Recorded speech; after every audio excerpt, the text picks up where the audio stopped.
What are the downsides of marijuana that people don't talk about? Regular use seems to fuck with my ability to pay attention and remember shit when I'm sober. It's one of the reasons I quit. Not sure others have these issues though. Was a pretty regular smoker for years until I started getting extreme panic attacks. Stopped smoking and they have subsided fully. Struggling to enjoy the things you did whilst high if you don't have any. Well, there's the South Park clip. https://www.youtube.com/watch v = G83G0EDE2RY. That's been making the rounds. And it's a pretty good summation of the risks of prolonged cannabis use. When things in your life are frustrating or upsetting, those negative feelings are an incentive to make changes to your life. But cannabis can relieve those negative feelings, which can result in a person basically putting their life on pause. Not addressing negative issues and not looking for positive change. And the other big contributing factor here is that stoners are pretty much harmless and not nearly as annoying as other folks who self-medicate with various substances.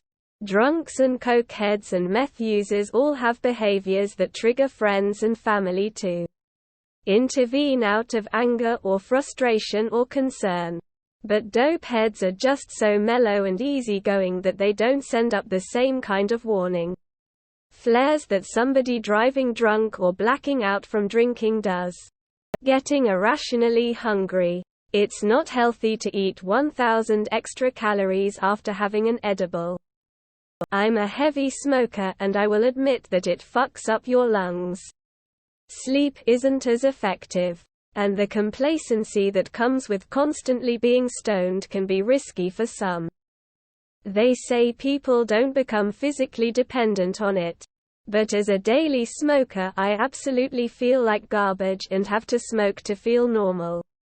But it's better than debilitating back pains and taking opiates. Once you're smoking it every day it's tough to stop. It becomes the number one thing your brain wants when you get bored. It can fuck with your appetite and your sleep. For some, makes it though to make plans or think about the future. Makes you complacent. Convinces you're totally comfortable with the way things are. It's really fun to do. And it's easy to do it often. But it punishes you in much subtler ways than other drugs. Moderation's the name of the game, folks. It feels great until eventually it feels really bad to not be high. Which leads to needing to be high for anything you do and you convince yourself that there's no problem with that. Then you plan out your life around being able to get high and only hanging out with other like-minded folks while avoiding anything and anyone that doesn't fit into that mindset. That's just my experience over the course of 40+ years of cycling in and out of dependence. The paranoia you get when you've smoked too much. Smoking marijuana, like smoking anything else, increases your risk of mouth, throat, and lung cancer. Nowhere near as bad as cigarettes. But it's still something to consider.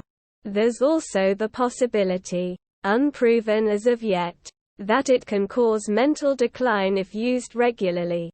These can be mitigated through responsible consumption and moderation.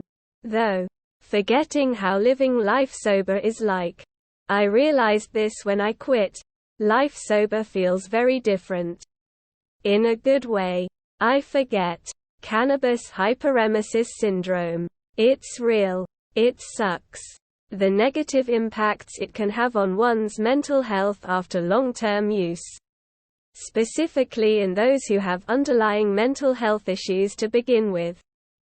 Long-term, heavy users can develop a problem called cannabinoid hyperemesis syndrome. https://en.wikipedia.org/wiki/cannabinoid_hyperemesis_syndrome It causes severe nausea and vomiting. Memory loss. This nonsense that it's not addictive. Duat because it doesn't create a physical dependency doesn't mean potheads are not fully addicted to it. Smoking 6 times a day.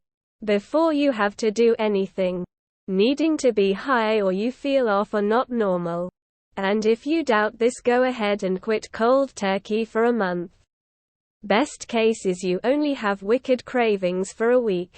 Worst cause you get super irritable, have terrible dreams, and crave it non-stop for a few weeks. Sincerely, a former pothead who went though quitting. Cotton mouth. It's a killer. Cannabinoid hyperemesis syndrome, CHS. So I'm a long-time stoner. I still smoke. And I think overall it's a positive thing in my life. But there are absolutely downsides. I would say the biggest is just that the psychological addiction is very real.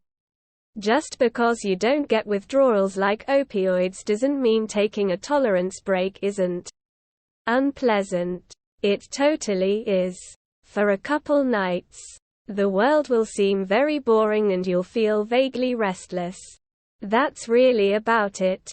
It's not horrible. But it definitely exists. Though I should mention I find it easier to quit weed than caffeine. So there you go. The biggest problem with weed is that it makes being bored okay. When you're stoned you don't mind not doing anything.